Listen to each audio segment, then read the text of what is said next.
Hello students, welcome back to my YouTube channel Geography Group.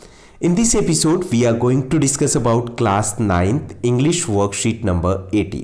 आज की इस worksheet में हम डिस्कस करेंगे द रोड्स नोट टेकन से रिलेटेड कुछ क्वेश्चंस को. So two stanzas are given to us. दो स्टंजा हमें दिए गए. वी नीड टू अंडरस्टैंड दो स्टंजास, यानी कि उन स्टंजा को हमें समझना है और उस पर बेस्ड कुछ क्वेश्चंस है जिनको हम डिस्कस करेंगे. Let's begin. As it is visible on your screen, this is our worksheet number 79. Subject English. Date 2nd of Feb 2021. Read the extract given below and answer the question that follows. ये जो हमें extract दिए गए हैं, these are taken from the poem The Roads Not Taken. यहाँ पे roads जो word है that is the symbolic. Symbolic है जो हम decision लेते हैं अपनी लाइफ में. जो choices होती है we need to choose. हमें कई सारे ऐसे choices मिलती है, हमें किसी एक को choose करना होता है. समटाइम्स हमारे डिसीजंस रॉन्ग होते हैं, कई बार हमारे सही भी होते हैं. लेकिन जब हमारे डिसीजन रॉन्ग होते हैं तो कोई रिवर्स प्रोसेस नहीं होती, यानी वापसी का कोई मौका नहीं होता. इसलिए एक मैसेज दिया गया कि जब भी हम डिसीजन लेते हैं we need to be alert at that time. We need to take our decisions carefully. हमें केयरफुली अपने डिसीजंस लेने चाहिए. चलिए हम समझते हैं. Then took the other just as fair. यहाँ पे पोइट कहीं पे जा रहे हैं एंड वहाँ पर उनके पास डाइवर्सन होता है, यानी कि टू रोड्स होते हैं एंड उन्हें एक रोड को चूज करना. They had to choose one road, यानी कि किसी एक को चूज करना था. यानी यहाँ पे रोड से सिंबॉलिक है कि हमें कोई डिसीजन लेना था और दो वे थे, दो ऑप्शंस थे, दो चॉइसेस थी, उनमें से किसी एक को चूज करना था. तो यहाँ पे देन टुक द अदर, यहाँ पॉइंट है वो दूसरा रोड है वो लेते हैं, डिसीजन लेते हैं. जस्ट एज फेयर, क्योंकि दोनों ही रोड यानी दोनों ही चॉइसेस थी वो एक जैसी लग रही थी. And having perhaps the better claim, और पोइट को लग रहा था कि उनमें से जो डिसीजन लिया वो शायद उन्होंने सही लिया.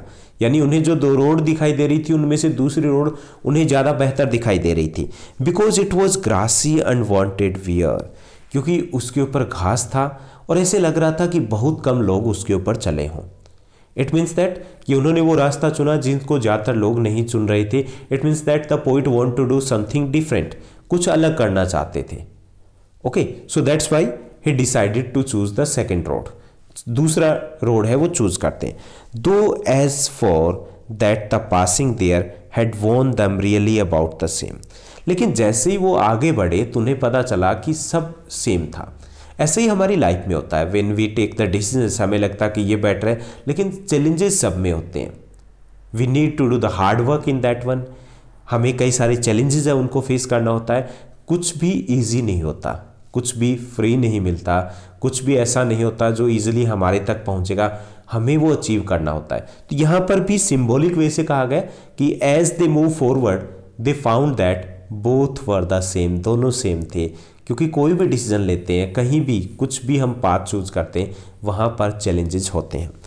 And both that morning equally lay in leaves no step had trodden black. और मॉर्निंग में जहाँ पर दोनों पर ही पत्ते बिखरे हुए थे और दोनों पर ही पैरों के निशान, स्टेप्स के मूवमेंट के निशान थे, वो नहीं थे. Oh I kept the first for another day yet knowing how way leads to on to way I doubted if I should ever come back.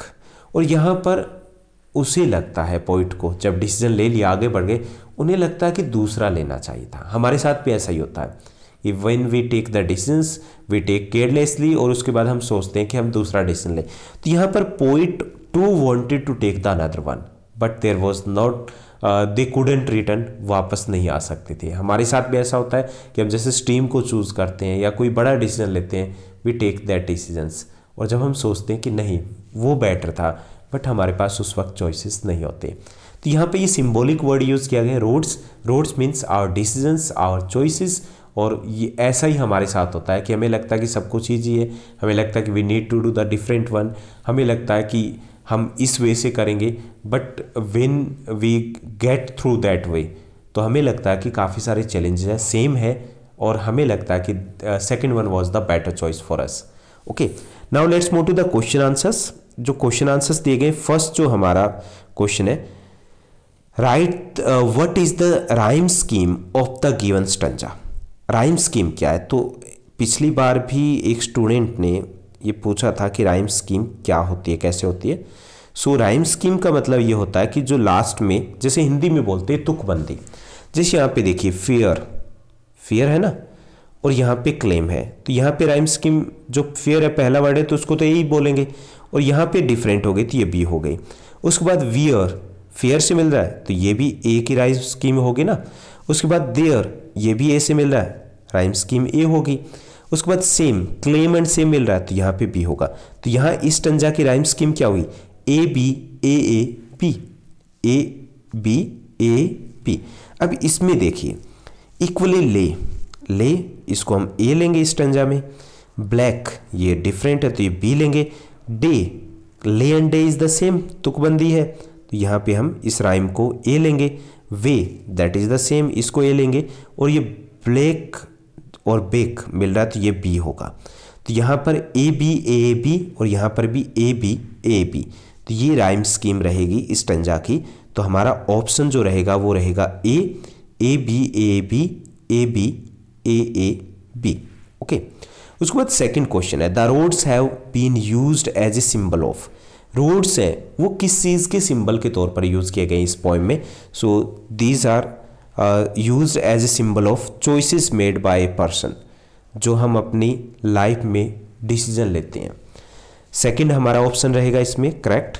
उसके बाद थर्ड है the phrase trodden black corresponds to, trodden black एक word use किया गया, इसका मतलब क्या है, यहाँ पे travelled a lot, trodden black means घिस करके काला कर देना, हिंदी में ये होता है, तो इसका मतलब जहाँ पर बहुत ज़्यादा चला जाए, तो यहाँ पे बी ऑप्शन रहेगा ट्रेवल्ड अ लॉट। उसके बाद फोर्थ क्वेश्चन दिया गया है, फोर्थ क्वेश्चन है why did the poet select the grassy road, poet है वो ग्रासी रोड को सिलेक्ट करता है, सेकेंड रोड को, क्यों।